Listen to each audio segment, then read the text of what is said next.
Hey everyone, welcome back to part 4 of the Breath of Fire 2 tutorial. In this part of the tutorial, I will be covering the remainder of Mount Fubi, the Roach's boss fight, and the concept of death warping. If you like this guide, please give a thumbs up and subscribe to the channel to watch my runs or be alerted when more tutorial videos drop. After the Harpies fight, you will get some minor dialogue. Menu right away after the dialogue as the previous smoke will have run out. As a minimum, you are using this menu to refresh the smoke. It is advised that we swap Ryu and Bo's places again to make use of Ryu's counters. Also, take this opportunity to swap Bo's gear to his worst pieces and give Ryu the Bum's Clothes. By swapping to Bum's Clothes on the characters, you are improving their speed. This will give Ryu enough speed to outspeed a lot of the upcoming encounters. In Bo's case, giving him bad armor just allows him to take more damage during the Roach's fight for an upcoming death warp. I will get into this shortly. For all the encounters coming up, it is better to be in Scramble. On the outside screens, you will be greeted with goblins and gong heads. For gong heads, a level 5 Ryu can one-shot them in the front slot and likely outspeed them. Have Bo defend to reduce animation time. For goblins, just auto since both characters can one-shot them. In the cave screens, you will have the same encounters that you did before Harpies. At level 5, Ryu can one-shot everything while Bo can only kill goblins and leeches. As with the gong heads, defend with Bo unless there are goblins and leeches. You will refresh your smoke at the bottom of the stairs on this screen. Head left to grab the chest with a fire rock.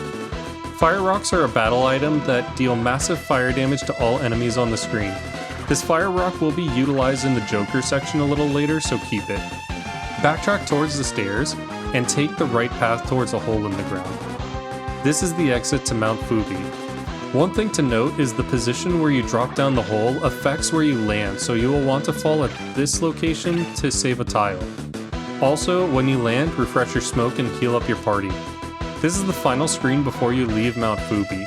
You will likely not get an encounter before leaving, but it is possible to get one. Head left on the overworld to the Little Ruins. This will lead into the Roach fight. This boss fight has 2 stages to it.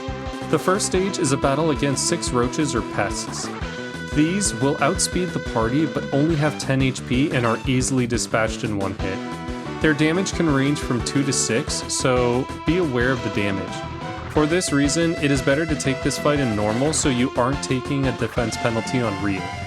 With Ryu in slot 1, he can also counterattack on the roaches, which will make the fight safer and faster. After all 6 pests are dead, you will get a small bit of dialogue before Stage 2. Stage 2 is against a giant roach. This roach is slow enough to where the party will outspeed him.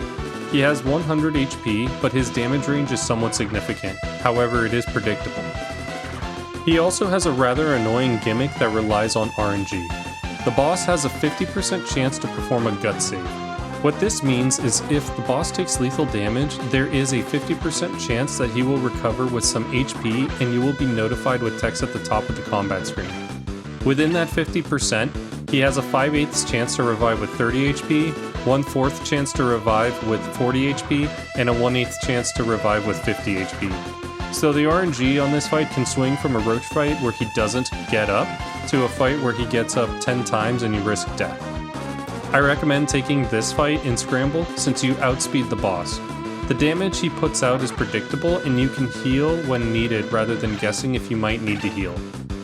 His damage range on Ryu is 10 to 16 HP, while on Bo it can be 6 to maybe 12 HP. Ideally you want to end this fight with low HP for the upcoming death warp, but I recommend prioritizing safety for first runs. From here, go through dialogue and head out to the overworld. If Ryu has more than say 20 HP, menu and give him all the worst gear. Then move around on the overworld to get into a fight. This fight will be used for the death warp. Death warping is a speedrun technique that abuses a party wipe to teleport to the last known rest or save area, so long as the game doesn't end on party wipe. Games will auto-flag areas as your recovery point after a party wipe as a way to avoid soft-locking the player. So at this point in the run, even if you didn't save, the game flags hometown as your death warp location.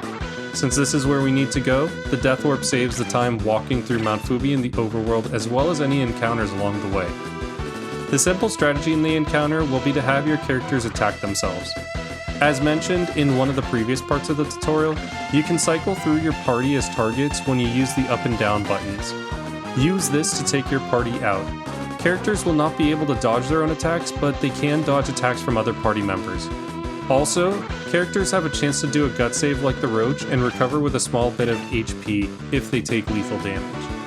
As you get more comfortable with the run, you may adjust how you do this fight based on the number of enemies in the fight and how low your party's HP is. For example, for a single enemy, you may not want to have both characters attack the same target, just in case you crit on the first attack and bow kills the enemy. After you're sent back to hometown, head to the Ranger hideout to progress the story. This will conclude part 4 of the tutorial. Part 5 will cover the solo Ryu section through Corsair, Tag Woods, and the Coliseum section. Thank you for watching and be on the lookout for the next video.